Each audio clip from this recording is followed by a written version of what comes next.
नमस्कार। आज हम प्रशासनिक सोच की दुनिया में जरा गहराई में उतर रहे हैं। खास तौर पर हेनरी फेयोल के उन सिद्धांतों पर बात करेंगे जिन्होंने कह सकते हैं एक सदी से भी ज्यादा वक्त से प्रशासन को एक शक्ल दी है। हमारे पास कुछ नोट्स हैं और आज हम इन्हीं के जरिए ये समझने की कोशिश करेंगे कि भारतीय प्रशासन के लिहाज से फेयोल के ये विचार आज कितने अहम हैं और कहाँ उनकी सीमाएं दिखने लगी हैं।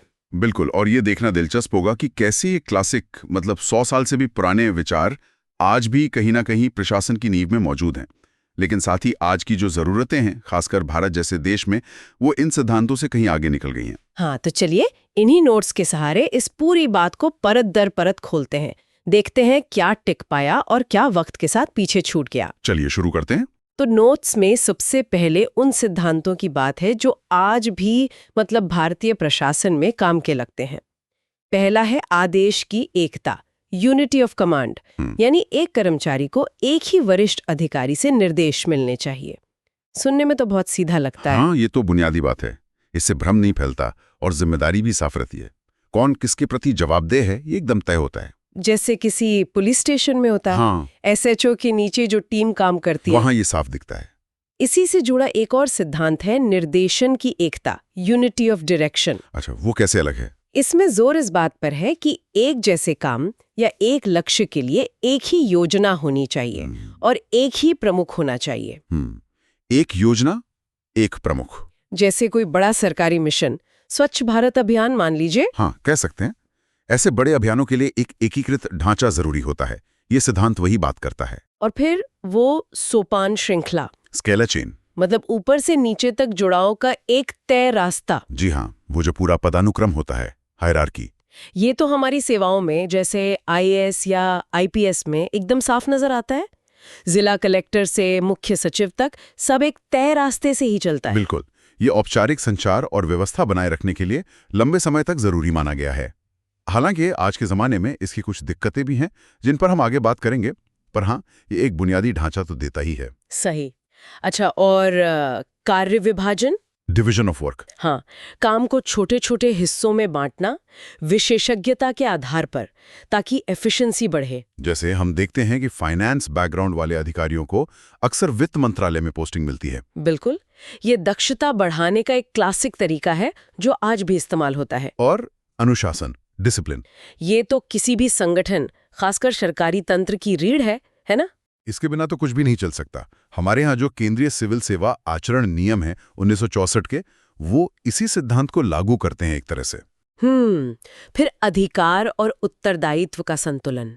जी हाँ, अथॉरिटी एंड रिस्पॉन्सिबिलिटी। जी हाँ, ये बहुत महत्वपूर्ण है। जितनी जिम्मेदारी दी जाए उतना ही अधिकार भी मिलना चाहिए ताकि वो काम हो सके। जैसे जिला कलेक्टर के पास कानून व्यवस्था बनाए रखने की जिम्मेदारी है, तो उसके लिए जरूरी अधिकार भी हैं। बिल्कुल सही। और समता का सिद्धांत, इक्विटी, सबके साथ निष्पक्ष व्यवहार, ये आज कैसे प्रासंगिक है? ये सुनने में शायद थोड़ा पुराना लगे, लेकिन आज के दौर में जो नागरिक चार्टर बनते हैं या सूचना का अधिकार, आरटीआई जैसा कानून है, उनकी जड़ें कहीं ना कहीं इसी सोच में है कि प्रशासन सिर्फ कुशल न हो बल्कि न्यायपूर्ण भी हो, सबके साथ एक जैसा व्यवहार करे। अच्छा, ये दिलचस्प नजरिया है। और व्यवस्था, ऑर्डर का सिद्धांत, भौतिक भी और सामाजिक भी। हाँ, हर चीज अपनी जगह पर हो, हर व्यक्ति अपने सही काम पर हो। आज के ज़माने में देखें तो जैसे ई ऑफिस का चलन बढ़ा है, डिजिटल रिकॉर्ड रखे जा रहे हैं, ये सब इसी व्यवस्था को बनाए रखने की कोशिशें हैं ताकि चीज़ें व्यवस्थित रहें, आसानी से मिल जाएं।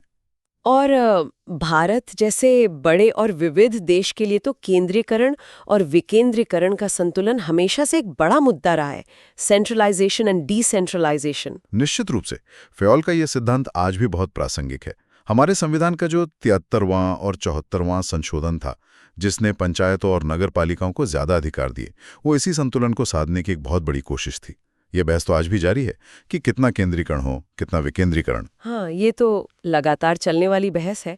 अच्छा, और आखिरी सिद्धांत जो नोट्स में है वो है पहल, इनिशिएटिव। जी, यानी कर्मचारियों को नए आइडियाज लाने और उन्हें लागू करने के लिए प्रोत्साहित करना, उन्हें थोड़ी आजादी देना। ये तो आजकल बहुत सुनने में आता है, इनोवेशन और एम्पावरमेंट। हाँ, और जैसे लोक प्रशासन में उत्कृष्टता के लिए प्रधानमंत्री पुरस्कार दिए जाते हैं, वो भी कहीं ना कहीं इसी पहल को बढ़ावा देने का एक तरीका है। तो कुल मिला के नोट्स ये कहते हैं कि फयोल के ये सिद्धांत मतलब पदानुक्रम, नियम, स्पष्टता, विशेषज्ञता, ये सब आज भी प्रशासन की मशीनरी में पुर्जों की तरह काम कर रहे हैं। हाँ, एक तरह से ये वो बुनियादी ढांचा है जिस पर रोजमर्रा का काम टिका हुआ है। इन्होंने प्रशासन को एक स्थिरता दी है, एक प्रेडिक्टेबिलिटी दी है। लेकिन यहीं से कहानी थोड़ी पलटती है, क्योंकि नोट साफ कहते हैं कि ये सिद्धांत एक ढांचा तो देते हैं, पर आज की जो हकीकतें हैं उनके सामने ये नाकाफी हैं। बिल्कुल, यहीं पर बात दिलचस्प हो जाती है। जैसे पदानुक्रम पर जरूरत से ज्यादा जोर, ये जो ऊपर से नीचे वाला सिस्टम है, स्केला चेन वाला, ये अक्सर बहुत धीमा और कठोर हो जाता है ना?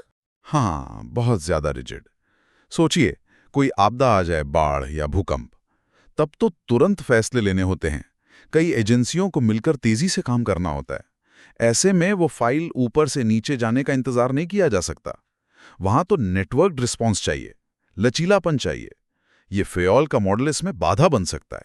सही कहा। और एक और बुनियादी कमी बताई गई है नोट्स में कि फयोल का मॉडल प्रशासन केंद्रित था। हाँ, मतलब उसका फोकस अंदरूनी कामकाज पर था। उसमें आम नागरिक कहाँ है? उसकी आवाज, उसकी प्रतिक्रिया, उसका फीडबैक, इसके लिए तो कोई व्यवस्था ही नहीं थी। बिल्कुल। जबकि आज हम बात करते हैं नागरिक केंद्रित शासन की, सिटीजन सेंट्रिक गवर्नेंस। माई गव जैसा प्लेटफॉर्म या जन सुनवाई जैसी चीजें, ये सब इसी जरूरत को दर्शाती हैं कि भाई नागरिक की भी सुनो। हाँ, हालांकि उनकी इफेक्टिवनेस पर सवाल उठते रहते हैं, पर दिशा तो यही है। और डिजिटल युग, फयोल के सिद्धांत तो औद्योगिक क्रांति के समय बने थे। हाँ, उस वक्त की जरूरतें अलग थी।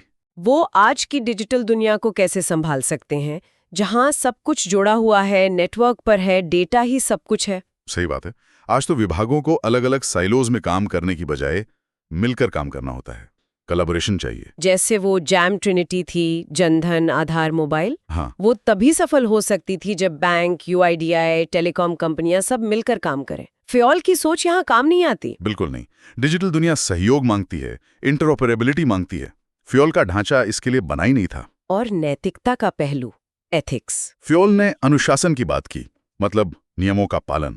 लेकिन आज के लोक सेवकों के सामने जो नैतिक दुविधाएं आती हैं, हितों का टकराव, राजनीतिक दबाव, सही और ज्यादा सही में चुनना, ये सब बहुत जटिल है। हाँ, फयोल के सिद्धांत इस पर ज्यादा कुछ नहीं कहते। इसीलिए तो अब LBSNA जैसी जगहों पर एथिक्स और वैल्यूज पर इतना जोर दिया जा रहा है, अलग से पढ़ाया जा रहा है। और आजकल की समस्याएं भी तो ज्यादा पेचीदा हैं, जिन्हें विकेड प्रॉब्लम्स कहते हैं। हाँ, जैसे गरीबी, जलवायु परिवर्तन, शहरों की भीड़। इनका कोई एक सीधा समाधान नहीं होता।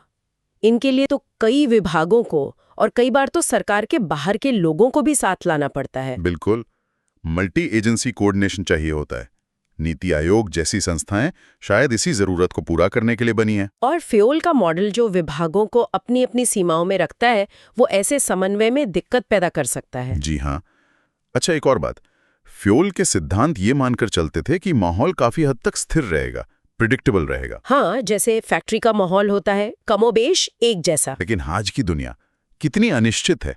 महामारी आ जाती है, आर्थिक संकट आ जाता है, टेक्नोलॉजी इतनी तेजी से बदल रही है, AI, साइबर अपराध। सही कहा। फ्यूल का ढांचा इतनी ज्यादा अनिश्चितता और इतने तेज बदलावों को संभालने के लिए डिजाइन ही नहीं हुआ था। वो स्थिरता के लिए था, लचीलेपन यानी एजिलिटी के लिए नहीं। और जवाबदेही, अकाउंटेबिलिटी, फ्योल ने अंदरूनी जवाबदेही पर जोर दिया, कर्मचारी बॉस के प्रति जवाबदेह। हाँ, हायरार्किकल अकाउंटेबिलिटी। लेकिन आज के लोकतंत्र में बाहरी जवाबदेही ज्यादा अहम हो गई है, मतलब जनता के प्रति जवाबदेही।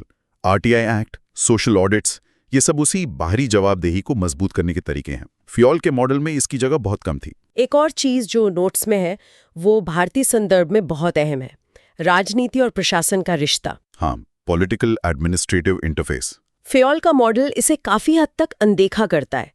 वो प्रशासन को एक तरह से तकनीकी, न्यूट्रल काम मानता है। जबकि भारत में तो प्रशासन को राजनीतिक कार्यपालिका के नीचे काम करना होता है और जनता और मीडिया की नजर भी लगातार बनी रहती है। ये इंटरफेस बहुत जटिल है और फ्योल का मॉडल इसे समझने में मदद नहीं करता। और आखिर में मानव संसाधन का नजरिया, ह्यूमन रिसोर्सेज। फ्योल ने कर्मचारियों को कह सकते हैं मशीन के पुर्जों की तरह देखा। आदेश मानो, काम करो। लेकिन आज की HRM सोच तो बहुत आगे है। Leadership development, motivation, emotional intelligence, इन सब पर जोर है। जी हाँ, जैसे भारत सरकार का मिशन कर्मयोगी कार्यक्रम है। हाँ, वो योग्यता आधारित क्षमता निर्माण पर केंद्रित है। बिल्कुल, ये फेयोल के बुनियादी सिद्धांतों से बहुत आगे की सोच है। तो कुल मिलाकर नोट्स का निचोड़ ये है कि जो सिद्धांत एक फैक्ट्री चलाने के लिए शायद ठीक थे, वो आज एक कल्याणकारी राज्य के जो जटिल काम है, शिक्षा, स्वास्थ्य, पर्यावरण, गरीबी उन्मूलन, उनके लिए पूरी तरह फिट नहीं बैठते। ऐसा लगता है जैसे हम एक पुरानी फैक्ट्री के ब्लूप्रिंट से एक स्मार्ट सिटी बनाने की कोशिश कर रहे हो। हाँ, कुछ बुनियादी चीजें काम आ सकती हैं, लेकिन आपको पूरा नक्शा बदलना पड़ेगा। तो फिर निष्कर्ष क्या निकलता है? क्या फेयोल को पूरी तरह नकार दें? नोट्स ऐसा नहीं कहते। नहीं, बिल्कुल नहीं। नोट्स एक संतुलित नजरिया देते हैं। वो कहते हैं कि फेयोल के सिद्धांत, खासकर संरचना, पदानुक्रम, नियम, अनुशासन वाले, ये आज भी प्रशासन के रोजमर्रा के काम के लिए एक बुनियादी ढांचा देते हैं। व्यवस्था बनाए रखने के लिए ये जरूरी है। जी हाँ, ये नींव की तरह है। इनके बिना अराजकता फैल सकती है। लेकिन बहुत बड़ा है, ये सिद्धांत अकेले आज के शासन के लिए अपर्याप्त हैं। इनसफिशिएंट, क्योंकि आज के शासन को सिर्फ व्यवस्थित नहीं होना है, उसे लचीला होना है, उत्तरदायी होना है, नैतिक होना है, डिजिटल दुनिया में काम करना है। बिल्कुल, आज नागरिक भागीदारी चाहिए, तेज बदलावों से निपटने की क्षमता चाहिए, जटिल नैतिक मुद्दों को सुलझाने की समझ चाहिए। ये सब फेयोल के दायरे से बाहर है। तो रास्ता क्या है? नोट्स सुझाते हैं कि हमें एक तरह का मिश्रण तैयार करना होगा। हाँ, एक फ्यूजन। पुराने के जो उपयोगी तत्व हैं उन्हें रखना होगा, लेकिन उन्हें नए विचारों के साथ मिलाना होगा। जैसे फेयोल की संरचना को लेना, पर उसमें न्यू पब्लिक मैनेजमेंट का परफॉर्मेंस ओरिएंटेशन जोड़ना, या गुड गवर्नेंस के पारदर्शिता और जवाबदेही वाले सिद्धांत अपनाना। और मिशन कर्मयोगी जैसे सुधारों से कर्मचारियों की योग्यता और नजरिए को बदलना। सही कहा। हमें संरचना चाहिए, पर लचीली संरचना। नियम चाहिए, पर न्यायपूर्ण नियम। विशेषज्ञता चाहिए, पर सहयोग करने वाली विशेषज्ञता। ये संतुलन साधना ही आगे का रास्ता है। तो आज की इस पूरी चर्चा से जो मुख्य बातें सामने आई वो ये है। पहली, फेयोल पूरी तरह अप्रासंगिक नहीं हुए हैं। उनके सिद्धांत आज भी प्रशासन को एक ढांचा देते हैं। हाँ, खासकर नियमित कामों के लिए। दूसरी, ये सिद्धांत अकेले आज की जटिल चुनौतियों, डिजिटल बदलावों और नागरिक केंद्रित मांगों का सामना करने के लिए काफी नहीं है। इनकी सीमाएं साफ हैं। और तीसरी, शायद सबसे अहम बात, कि भविष्य का जो प्रभावी प्रशासन होगा वो अतीत के उपयोगी सबकों और भविष्य की जरूरतों जैसे अनुकूलनशीलता, नैतिकता, सहयोग, तकनीक के बीच एक निरंतर संतुलन बनाने से ही बनेगा। और ये हमें एक बहुत जरूरी सवाल पर लाकर खड़ा करता है। जैसे जैसे एआई जैसी नई तकनीकें हमारे काम और समाज को बदलेंगी, या जलवायु परिवर्तन जैसी चुनौतियां और गंभीर होंगी, तब प्रशासनिक सिद्धांतों का अगला विकास कैसा दिखेगा? क्या हमें फेयोल से भी ज्यादा बुनियादी तौर पर कुछ नया सोचना होगा? ये एक बड़ा सवाल है जिस पर आगे सोचने की जरूरत है। वाकई सोचने के लिए एक बहुत गहरा और जरूरी सवाल। भविष्य के प्रशासन को शायद आज के सिद्धांतों से भी बहुत आगे जाना होगा। खैर, आज के लिए बस इतना ही।